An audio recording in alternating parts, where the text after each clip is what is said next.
Welcome back to the lecture series on employee relations and labor laws. I am Dr. Kokila Saxena from JSS Academy of Technical Education, Noida. Today we will discuss about the Child Labor Act Prohibition and Regulation 1986. We will also discuss various amendments made to this act. Now, we will start with the object and scope of the act. This act is to prohibit the engagement of children in certain employments and to regulate the conditions of work or children in certain other employments. And this act is it is applicable to whole of the India. Now, definitions under the act. First is child. Child means a person who has not completed his 14th year of age. Now, workshop, any premises wherein any industrial process is carried on, but does not include any premises to which the provisions of Factories Act 1948 applies. So, basically this act applies on workshops, but not on factories. Now, next is occupier. In relation to an establishment, an occupier means the person who has ultimate control over the affairs of the establishment or workshop will be the occupier of the establishment. Now, comes the main provisions of the act. So, basically when we talk about Child Labor Act, all the provisions are related to protect the child workers working within the organization, and we as we all know that in India any person who has attained the age of 14 years can work within the organizations. So, no child shall be employed or permitted to work in any of the following occupations set forth in part of part of A of the schedule, or in any workshop wherein any of the process set forth in part B of the schedule of this act.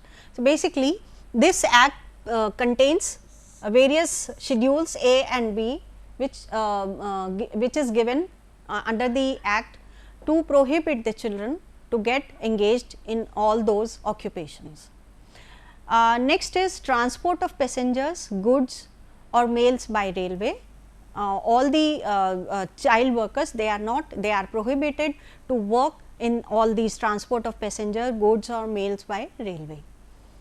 Then cleaning of an ash pit or building operations in the railway premises, work in a catering establishment at a railway station involving the movement of vendor or any other employee of the establishment from one platform to another or into or out of a moving train, means any occupation related to which they have to perform in platform, they have to change one platform to second platform, or they have to work in the moving train. All these occupations are prohibited for child labor. Work relating to the construction of railway station or any other work where such work is done in close proximity or between the railway lines. The port authority within the limits of any port, means they are child labor, they are not they are prohibited to work on airports also. Also, they are prohibited to work relating to selling of crackers and fireworks in shops with temporary license. They are also prohibited to work in slaughterhouses, automobile workshops and garages, handling of taxis or inflammable substances or explosives, handloom and power loom industry, mines where underground or underwater, all these coal mines, they are prohibited to work over there. Also in the plastic units and fiberglass workshop, they are prohibited to work in all these organizations, as well as in any workshop wherein any of the following process is carried on. These all are organizations, these are occupations are hazardous occupations, and where all child labor are prohibited to work, and these workshops where carpet weaving, cement manufacture including bagging of cement, baggaging of cement, cloth printing, dyeing and weaving, manufacture of matches, explosive and fireworks, building and construction industry, manufacture of slate pencils, including packaging also. Manufacturing processes using toxic metals and substances such as lead, mercury, manganese, chromium, cadmium, benzene, pesticides and asbestos. All these metals are harmful to the human body. So, all children are prohibited to work in all these industries. All hazardous processes as defined in section 2 CB and dangerous operations as notified in ruler made under section 87 of the Factories Act 1948. All the process we have discussed hazardous processes in Factories Act 1948. So, all those processes are also included in these dangerous operations. So, people so children working within the organizations, they are prohibited to work in these all hazardous or dangerous operations. Now, next is printing. They are not allowed to work in printing processes also, as well as cashew and cashew nut descaling and processing and process in electronic industries. All these processes are prohibited for child labor. Now, comes the Child Labor Technical Advisory Committee. So, basically the central government may by notification constitute a Child Labor Technical Advisory Committee to advise the central government for the purpose of addition of occupations to the schedule of the act. Now, basically what they do is they time to time they advise and they revise the schedules of occupations where child labor are prohibited to work. Now, hours and period of work, basically these are the provisions for children worker who are working with the organization. So, they have been given certain hours and period of work which are as follows. No child shall be required or permitted to work in any establishment in excess of number of hours prescribed in section 7. The period of work on each day shall not exceed 3 hours, and no child shall work for more than 3 hours before he has had an interval for rest for at least 1 hour. No child shall be permitted or required to work between 7 p.m. to 8 a.m. morning. No child shall be required or permitted to work overtime. We have studied various regulations for overtime under Factories Act, and all child labor, they are not allowed, they are not permitted to work for overtime working. The hours of work shall be so fixed that no child shall be so arranged that inclusive of rest intervals, time spread and the time spent in waiting for the work shall not exceed 6 hours a day. No child shall be allowed to work overtime. Now, weekly holiday, as we have already we have also studied this weekly holiday provision under Factories Act, that every workman working with the factory has been given 24 hours of holiday in a week. So, every child shall be allowed in each week a holiday for 1 day, 1 whole day, that is 24 hours. Now, various measures to be provided to the child workers working with the organizations, and they have given certain rules and regulations for health and safety of the child workers. The appropriate government by notification in official gazette can make rules for health and safety of children employed or permitted to work in any establishment or class of establishment. Without any prejudice to the generality of the foregoing provisions, the rules for health and safety may provide for all or any of the following matters. Now, various matters which are included in this provision are cleanliness in the place of work and its freedom from nuisance, disposal of waste and effluents, ventilation and temperature, dust and fumes, lighting, drinking water, fencing of machines, device for cutting of power, explosive or inflammable dust or gas, protection of eyes, etc. So, basically all these functions, all these provisions, what they provide is they all are to provide safety and security and to take care of the child workers' health within the organization, such as ventilation and temperature. Ventilation and temperature should be maintained properly. If they have, if organization have to increase the temperature, or they have to create humidification, right. So, in that case they have to have a proper arrangement for the regulation of the temperature or humidification, that it will not affect the health of the child workers within the organization. Or there should be a proper ventilation or proper lighting arrangements of the within the organization where child workers are working, or they should have been provided with the fresh or clean drinking water. All arrangements of drinking water should be maintained or provided properly within the organization, or all the machines which are dangerous in nature and the machines where accidents can happen easily, fencing of machines can be done, or child workers should not be given the work over there, or they should not be given given a work where they have to work in the close contact of explosives or inflammable gas or dust etc. Or if they are working in the conditions where their eyes are affected badly, then they have to be given protection of eyes also. Now comes the disputes as to age. Basically, in the case of child labor, we can see that there are so many disputes on the as to the age.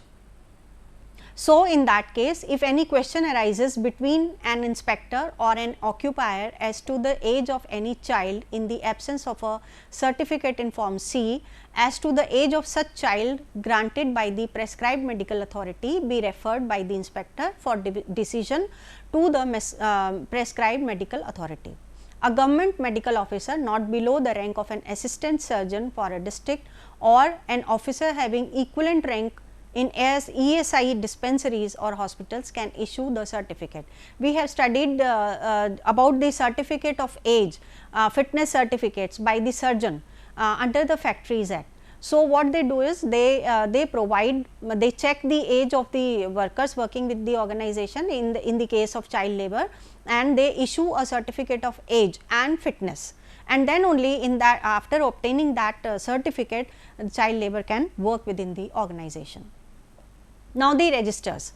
Every occupier of an establishment shall maintain a register in respect of children employed or permitted to work at the establishment in form B. Basically, all the occupiers of all the workshops or organizations where child workers are working, they have to maintain a separate register for the child workers working with them, and all the information regarding their names, their age, what job they are doing, right, all should be properly maintained in the registered, and that register should be kept available for the registrar of the trade union, if he wants to check the registers or he want to check any information.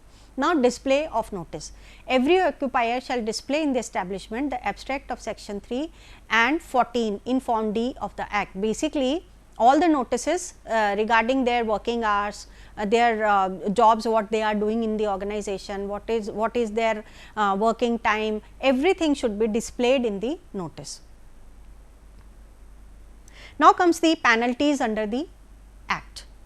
Violations under section 3 shall be punishable with imprisonment which shall not be less than 3 months, which may extend to 1 year, or with fine which shall not be less than 10,000 rupees, but which may extend to 20,000 rupees, or with both. Continuing offence under section 3, this is basically offence under section 3, and if the offence continues, then it shall be punishable with imprisonment for a term which shall not be less than 6 months, but which may extend to 2 years. Any other violation under the act shall be punishable with simple imprisonment which may extend to 1 month, or with fine which may extend to 10,000 rupees, or with both.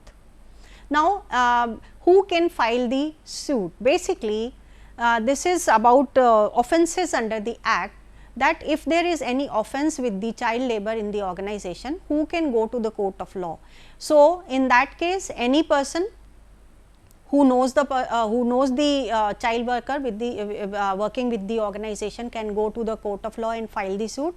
Any police officer or in his behalf, or any inspector appointed under the act can file the suit in the court of law on behalf of child labour.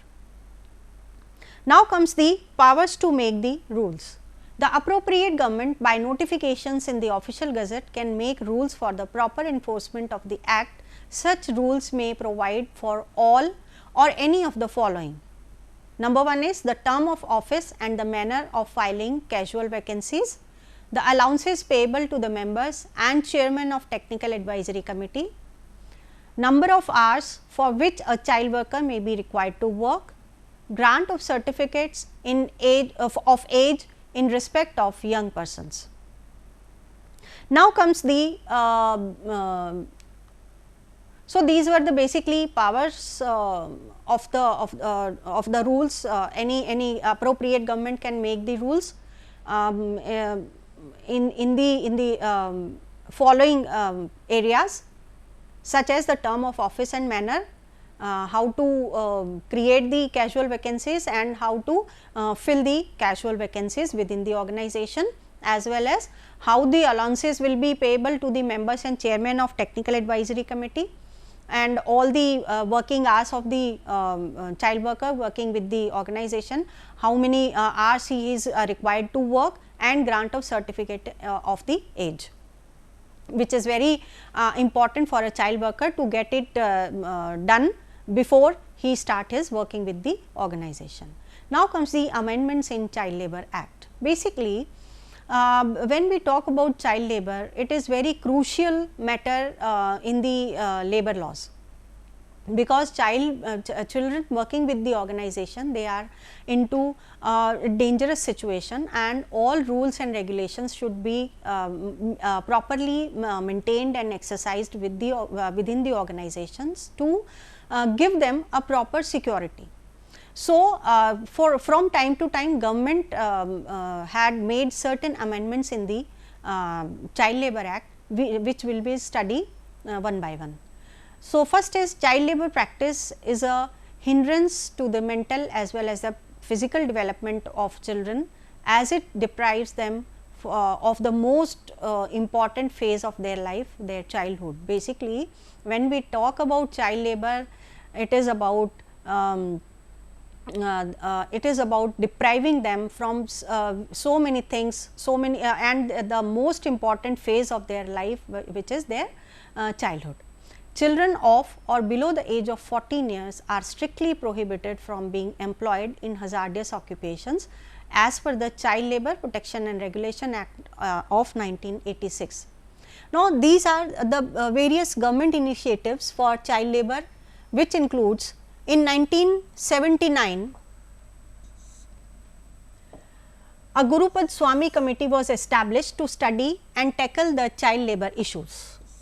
Then in 1986, Child Labour Prohibition Act was enacted.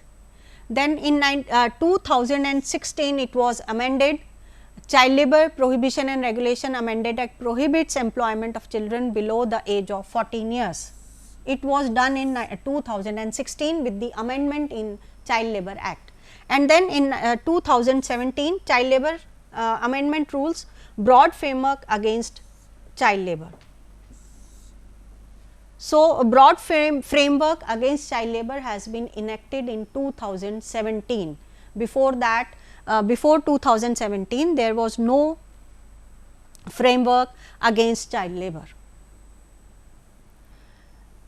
Then they have also established a rehabilitation fund for child and adolescent labour. The appropriate government. The appropriate government shall constitute a fund in every district or for 2 or more districts to be called the Child and Adolescent Labour Rehabilitation Fund, to which the amount of the fine realized from the employer of the child and adolescent within within the jurisdiction of such district or districts shall be credited. The appropriate government shall credit an amount of 15,000 rupees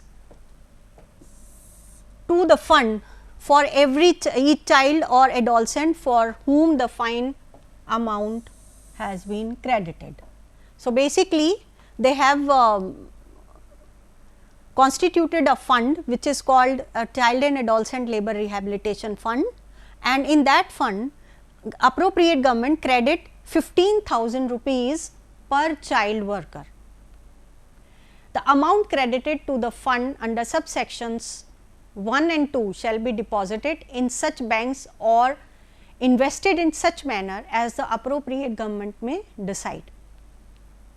The amount deposited or invested as the case may be under subsection 3 and the interest accrued on it shall be paid to the child or adolescent in whose favor such amount is credited in such manner as may be prescribed.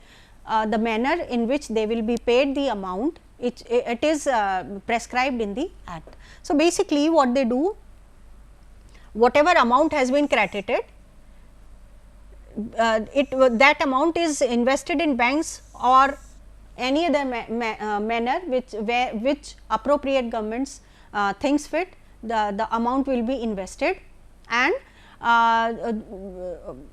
interest accrued on will be paid to the child or adolescent in whose favor such amount is credited in the bank.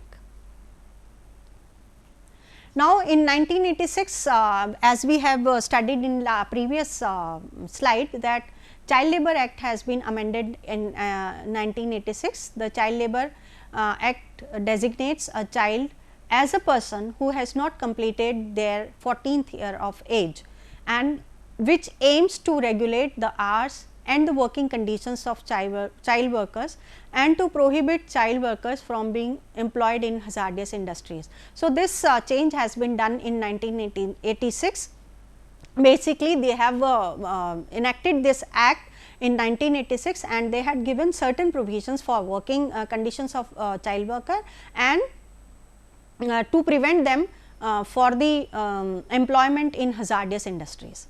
Now, in 2016, the act was amended, and after the amendment, the raw act in the constitution that was amended in year 2016 can be stated as an act to prohibit the engagement of children in all occupations and to prohibit the engagement of adolescents in hazardous occupations and processes and the matters connected therewith or incidental thereto.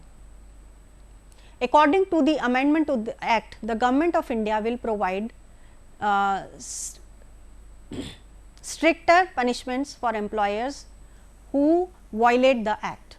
Also, it will also make the employer employing any child or adolescent in contravention of the act cognizable. Means, if any person who is employing in the organization child labor or adolescents, they are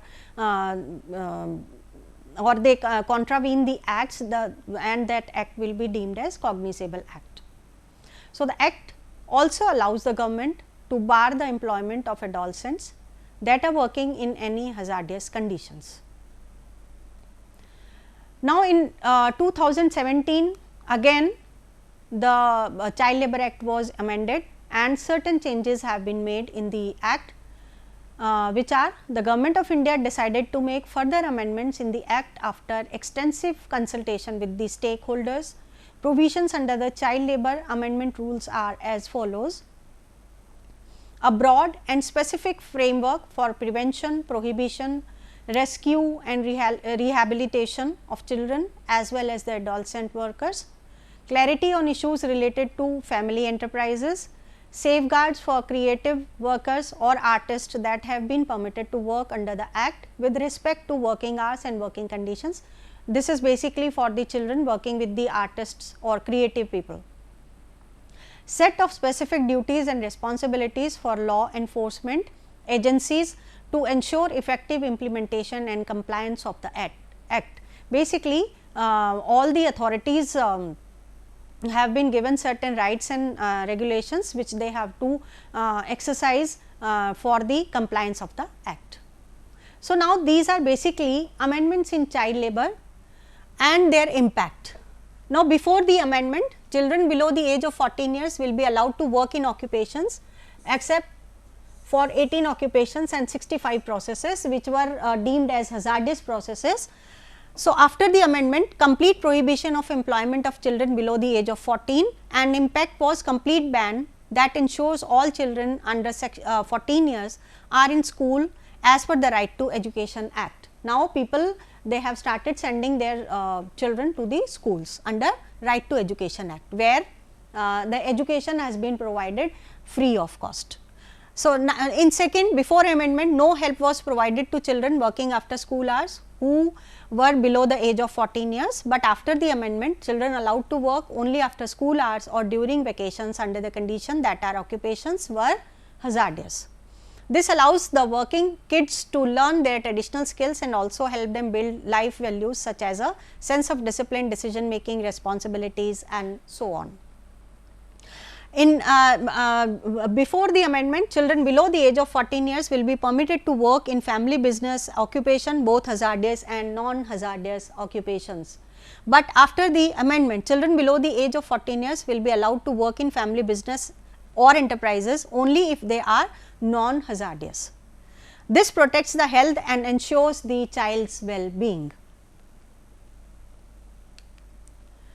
Then before the amendment, children will be able to work in family business even if it didn't belong to child's family.